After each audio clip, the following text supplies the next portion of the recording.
Tu te réveilles le matin et pendant 3 secondes, juste 3 secondes avant que ton cerveau reprenne le contrôle, tu ressens quelque chose, un vide, une insatisfaction que tu ne peux pas nommer, comme si quelque chose manquait mais tu ne sais pas quoi. Et puis ton téléphone sonne, les notifications arrivent, la journée commence. Et tu entres dans le pilote automatique, café, transport, boulot, réunion, scrolling, Netflix, dodo.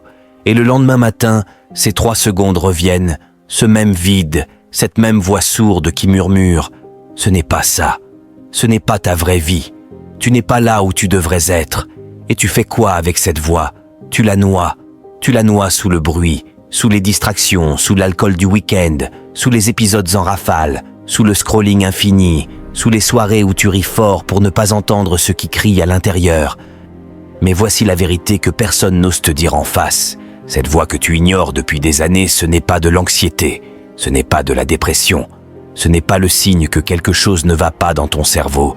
C'est ton âme qui crie, et elle crie parce qu'elle est étouffée depuis trop longtemps, étouffée par une vie que tu as construite pour satisfaire les autres. Tes parents, la société, tes collègues, les réseaux sociaux, mais pas toi, jamais vraiment toi. Je veux que tu t'arrêtes une seconde, juste une seconde, et que tu répondes honnêtement à cette question. Est-ce que tu vis vraiment ta vie ou est-ce que tu joues un rôle dans la vie que les autres ont imaginé pour toi? Est-ce que tu te lèves le matin avec quelque chose qui ressemble à de la fièvre? Cette fièvre des gens qui font exactement ce pourquoi ils sont venus sur Terre? Ou est-ce que tu te lèves avec ce poids diffus, cette lassitude de fond qui n'a rien à voir avec la fatigue physique mais tout à voir avec l'épuisement d'être quelqu'un que tu n'es pas vraiment? Si cette question te touche quelque part que tu ne montres jamais aux autres, alors cette vidéo est pour toi, pas pour le toi en public, pas pour le toi que tu présentes sur LinkedIn ou Instagram, mais pour le toi de 3 heures du matin quand tu ne peux pas dormir et que tu te demandes comment tu en es arrivé là. Laisse-moi te raconter l'histoire de Camille. Elle avait 32 ans, avocate dans un grand cabinet parisien, salaire à 6 chiffres, appartement dans le 16e, fiancé parfait sur le papier, vie de magazine en apparence. Et elle m'a dit quelque chose que je n'oublierai jamais. Elle m'a dit « Je réussis tout ce que je suis censé vouloir, et pourtant chaque soir quand je rentre chez moi, j'ai envie de pleurer sans savoir pourquoi. » Son âme criait depuis 6 ans, depuis ce moment précis où elle avait choisi le droit pour faire plaisir à son père au lieu de partir vivre au Mexique pour enseigner le yoga comme elle en rêvait. 6 ans de silence imposé à la partie la plus vraie d'elle-même. 6 ans à entasser couche après couche de succès, validé par la société pour couvrir ce cri qui ne voulait pas s'arrêter, et un mardi soir ordinaire en rentrant d'une réunion qui avait duré jusqu'à 22 heures, elle s'est assise sur son canapé de luxe dans son appartement parfait et pour la première fois en 6 ans, elle a arrêté de fuir, elle a laissé la voix parler, elle a juste écouté. Et ce qu'elle a entendu l'a détruite et reconstruite en même temps. Elle a entendu 6 ans de vie non vécue, 6 ans de passion étouffée, 6 ans de vraie nature niée, et ça faisait un bruit assourdissant quand elle l'entendait enfin vraiment. Aujourd'hui, Camille n'est plus avocate, elle enseigne le yoga à Barcelone, elle gagne 10 fois moins, elle est 10 fois plus heureuse, et la première chose qu'elle m'a dite quand je l'ai revue, c'est « Je comprends maintenant que tout ce bruit dans ma tête n'était pas une maladie, c'était mon GPS intérieur qui essayait de me ramener sur ma route, mais tu sais ce qui m'a frappé dans l'histoire de Camille, ce n'est pas la transformation, c'est les 6 années avant, 6 ans pendant lesquels le signal était là, clair, constant, insistant, et elle faisait tout ce qu'elle pouvait pour ne pas l'entendre. Et je ne te juge pas si tu reconnais quelque chose de toi dans cette histoire, parce que c'est ce que nous faisons tous à différents degrés, nous devenons des experts dans l'art d'ignorer notre âme, et nous développons des stratégies de survie de plus en plus sophistiquées pour ne pas entendre ce qu'elle nous dit. Alors laisse-moi te parler des 5 masques que nous portons pour faire taire notre âme. Le premier masque, c'est le masque du succès. Nous construisons des carrières brillantes, nous accumulons des titres et des accomplissements. Nous remplissons notre CV et notre LinkedIn, pas nécessairement parce que ça nous passionne, mais parce que tant que nous courons après le prochain objectif professionnel, nous n'avons pas le temps de nous asseoir avec le vide intérieur. Le succès devient une drogue, une distraction sophistiquée. Et plus la distraction est socialement valorisée, plus il est difficile de la remettre en question. Comment dire, j'abandonne ma carrière brillante pour quelque chose qui me parle vraiment quand tout le monde autour de toi applaudit cette carrière brillante. Le deuxième masque, c'est le masque des relations. Nous remplissons notre vie de relations, romantiques, amicales, familiales, pas toujours parce que ces relations nous nourrissent vraiment, mais parce qu'une vie pleine de gens est une vie où on n'est jamais seul avec soi-même. Et être seul avec soi-même, c'est le seul endroit où l'âme peut vraiment se faire entendre. Alors nous multiplions les dîners, les soirées, les dates, les appels téléphoniques. Nous sommes constamment entourés de bruit humain et nous appelons ça avoir une vie sociale épanouie quand c'est en réalité une technique de fuite élaborée. Le troisième masque, c'est le masque du consumérisme. Nous achetons, nous accumulons, nous consommons. Pas parce que nous avons besoin de ces choses, mais parce que le désir de posséder quelque chose de nouveau génère une petite décharge de dopamine qui couvre temporairement le signal de l'âme. Un nouveau téléphone, un nouveau vêtement, un nouveau meuble, une nouvelle voiture. Chaque achat est un plâtre sur une blessure qui nécessite une vraie guérison. Et nous vivons dans une société entière construite sur cette mécanique. Une société dont le modèle économique dépend de ton incapacité à rester assis dans le silence avec toi-même. Le quatrième masque, c'est le masque de la santé et du corps. Nous nous obsédons sur notre alimentation, notre entraînement, notre sommeil, nos suppléments, notre biohacking. Et attention, il y a quelque chose de valable dans le soin de son corps, mais quand le soin du corps devient une obsession qui occupe chaque moment libre de la journée, il devient aussi une forme de fuite. Courir pendant 2 heures avec des écouteurs pour ne pas s'arrêter, calculer ses macros pour ne pas penser à ses valeurs, planifier ses récupérations pour ne pas planifier sa vraie vie, le corps devient le projet qui remplace le projet de l'âme. Le cinquième masque, et c'est peut-être le plus pervers, c'est le masque de la spiritualité elle-même. Oui, même la spiritualité peut devenir une fuite. Quand nous collectionnons les pratiques, les cristaux, les retraites, les lectures ésotériques, pas pour nous transformer vraiment, mais pour nous sentir spirituels, sans avoir à faire le vrai travail qui est de s'asseoir dans le silence total, sans aucune béquille, sans méditation guidée, sans musique, sans cristaux, juste toi et le vide, et écouter vraiment ce qui monte, parce que c'est là, dans ce vide que beaucoup d'entre nous fuient même sous couvert de spiritualité, que l'âme parle le plus clairement. Maintenant je veux te parler des signaux, parce que ton âme ne crie pas juste dans le silence du matin, elle crie de plein d'autres manières que tu as appris à réinterpréter comme autre chose.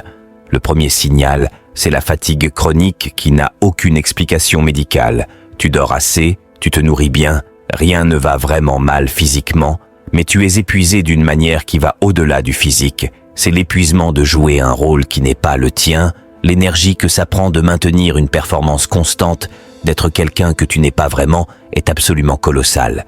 Quand tu vis en alignement avec ta vraie nature, l'énergie vient naturellement. Quand tu vis contre ta vraie nature, chaque journée te vide comme une batterie qu'on ne peut jamais vraiment recharger. Le deuxième signal, c'est l'irritabilité inexplicable. Tu t'énerves pour des petites choses, des riens, et tu ne comprends pas pourquoi tu réagis si fort à des situations anodines, mais ce n'est pas de la petite frustration du quotidien que tu exprimes. C'est la frustration profonde d'une vie qui n'est pas la tienne qui trouve une sortie à travers ces petits incidents, comme une cocotte minute qui laisse s'échapper de la vapeur par le moindre espace disponible. Le troisième signal, c'est l'envie soudaine de tout plaquer, ces pensées qui arrivent parfois sans prévenir, tout laisser tomber, disparaître, recommencer ailleurs, être quelqu'un d'autre, tu les chasses vite parce qu'elles te semblent irresponsables ou impossibles. Mais elles ne sont pas des fantasmes irrationnels.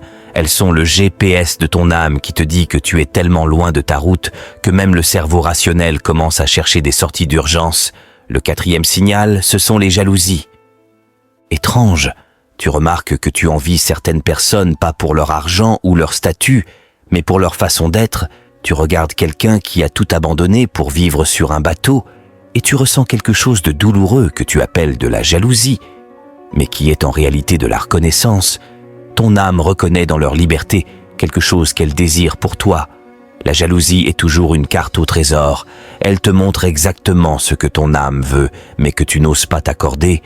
Le cinquième signal, c'est la connexion soudaine avec certaines idées, certains livres, certaines rencontres qui semblent arriver au bon moment. Ces moments de frisson quand tu lis quelque chose et que tu penses c'est exactement ça. Ou quand tu rencontres quelqu'un et que tu ressens immédiatement une reconnaissance profonde. Ces moments ne sont pas des coïncidences. Ils sont ton âme qui pointe son doigt vers les directions qui comptent. Et si tu fais attention, tu remarqueras que tous ces signaux pointent vers la même chose. Maintenant, je veux qu'on parle de ce qui se passe quand tu continues à ignorer ces signaux, parce que l'âme n'abandonne jamais, elle n'arrête jamais de crier, mais quand elle n'est pas entendue pendant trop longtemps, quelque chose de sombre se produit, les murmures deviennent des cris, et les cris deviennent des catastrophes. Et par catastrophe, je ne parle pas de punition divine.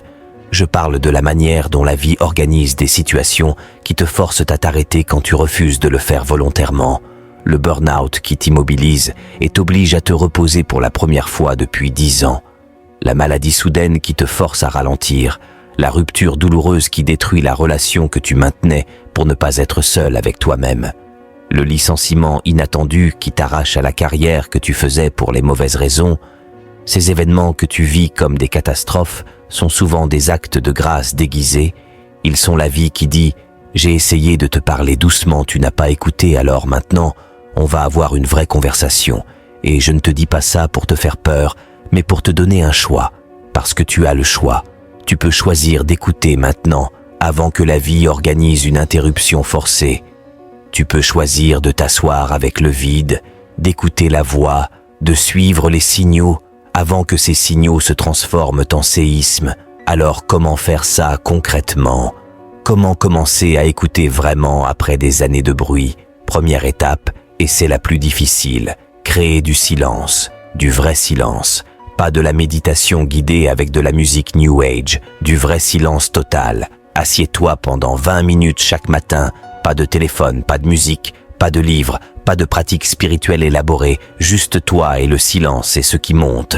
Et au début, ce qui va monter, c'est de l'inconfort, de l'agitation, l'envie de te lever et de faire quelque chose, n'importe quoi plutôt que de rester là. Et je te demande de rester quand même, parce que sous cet inconfort, sous cette agitation, il y a quelque chose qui attend que tu sois prêt à l'entendre. Deuxième étape, tenir un journal des désirs inavouables. Chaque soir, écris les pensées que tu n'oses pas avoir en public, les désirs que tu juges trop grands, ou trop fous, ou trop impossibles. Les vies que tu rêves de vivre quand personne ne regarde. Ne te censure pas, n'essaie pas d'être raisonnable, juste écris. Et après une semaine, relis ce journal et remarque les thèmes qui reviennent. Parce que les désirs qui reviennent constamment ne sont pas des caprices, ce sont des indications de ta direction. Troisième étape, et celle-ci est effrayante. Commence à t'accorder de petites permissions. Si ton âme crie qu'elle veut créer, commence à créer même 1 heure par semaine. Si elle crie qu'elle veut voyager, commence par un week-end dans une ville inconnue. Si elle crie qu'elle veut plus de nature, commence par une marche en forêt chaque semaine. Ces petites permissions ne vont pas tout résoudre, mais elles vont faire quelque chose de crucial. Elles vont redonner à ton âme la preuve que tu l'écoutes. Et quand elle sait que tu écoutes, elle peut commencer à te guider avec plus de clarté. Quatrième étape, observe tes jalousies. La prochaine fois que tu ressens de l'envie pour quelqu'un au lieu de la réprimer ou de te juger de la ressentir, demande-toi qu'est-ce que je reconnais dans cette personne que je veux pour moi-même et écris la réponse parce que cette réponse est un des messages les plus précis que ton âme puisse t'envoyer. Cinquième étape, et c'est peut-être la plus importante, arrête d'attendre le bon moment, le moment où tu auras assez d'argent, assez de courage, assez de temps, assez de certitude. Ce moment n'arrivera jamais parce qu'il n'existe pas. Il n'y a que maintenant et le choix que tu fais maintenant. Je veux finir avec quelque chose que j'ai réalisé après avoir accompagné des centaines de personnes dans leur transformation. La plupart des gens qui vivent une vie qui n'est pas la leur ne souffrent pas de manque de courage. Ils souffrent de manque de permission. Ils attendent que quelqu'un leur dise que c'est OK d'être heureux, que c'est OK de choisir leur vraie vie, que c'est OK de ne pas remplir les attentes des autres. Alors, je vais le faire pour toi maintenant. C'est OK. C'est OK d'arrêter de courir après un succès qui ne te ressemble pas. C'est OK de choisir la paix intérieure sur la reconnaissance extérieure. C'est OK de décevoir des gens pour te choisir toi-même. C'est OK d'avoir peur et de faire quand même. C'est OK d'être en transition, en construction, en mutation. C'est OK de ne pas savoir exactement où tu vas tant que tu sais que tu marches enfin dans ta vraie direction. Ton âme crie depuis des années, pas parce qu'elle est en colère contre toi, pas parce qu'elle te punit. Elle crie parce qu'elle t'aime et parce qu'elle sait qui tu pourrais être si tu arrêtais de faire semblant de ne pas l'entendre. L'heure du réveil a sonné, pas dans 10 ans, pas quand les conditions seront parfaites. Maintenant, dans les prochaines minutes après cette vidéo, tu vas avoir un choix. Soit tu continues à faire semblant de ne pas entendre, soit tu prends une feuille de papier et tu écris pour la première fois sans te censurer ce que ton âme crie vraiment. Et si tu oses faire ça, si tu oses vraiment écouter, je te promets que ta vie ne sera plus jamais la même. Pas parce que tout va changer instantanément, mais parce que le simple fait d'écouter vraiment est le commencement de tout. Et les commencements sont sacrés. L'heure du réveil a sonné. Et toi seul peux décider si tu répondras à cet appel.